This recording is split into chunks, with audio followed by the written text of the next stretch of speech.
Schemes. If you're watching these videos, chances are you've probably watched The Wolf of Wall Street. But what is it that Mr. Street does, and what are his consequences? With the most common being Ponzi schemes or phishing, most of us question what these schemes really are, and is it phishing with an F or a P? Interesting questions to say the least. But there's more where that came from. See, schemes in the business world are usually targeted at demographics who are seen as rich and gullible, such as senior citizens. The people behind these schemes promise high returns in just a matter of months, which to any tech-savvy individual sounds a bit fishy, with an F. Going back to the type of schemes, according to Google, Ponzi schemes are quite literally a form of fraud in which belief in the success of a non-existent enterprise is offset by, oh, you know what, never mind. Way too many words. Let's make it into a scenario. Let's say that I'm the mastermind behind this Ponzi scheme and you guys, the viewers, are my targets. My job is to lure people like you, with money of course, into the scheme so that you can pay for the other people I lured in before.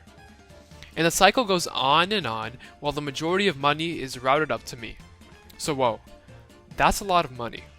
And it may seem tempting to most, but there will always be consequences to your actions. Let's use Charles Ponzi for example.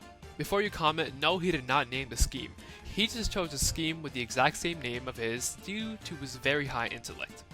Anyways, Charles Ponzi did what is called a pyramid scheme, in which he promised returns of 50% in 45 days, which new investors paid for. Pretty much, he made bank. But like Newton said, for every force in nature, there's an equal and opposite reaction. Ponzi was sentenced to 5 years in prison for his scam. Now how can you identify these scams? First, most investment projects will not reach their potential investors via phone or message. Then here comes the reason why most people fall into this trap. A promise. This promise holds such value that even the smartest kid in your classroom may be tempted to get their hands dirty. Another indicator would be using unfamiliar terminology to make it sound like they're very sophisticated when in reality, they're just trying to scam you. This channel strives for the safety of the financial world, and here at Cash Curious, we want to make sure that you do not fall for these traps, as many people have little to no remorse in doing these schemes once they see their big paycheck. I hope you learned something today. Bye.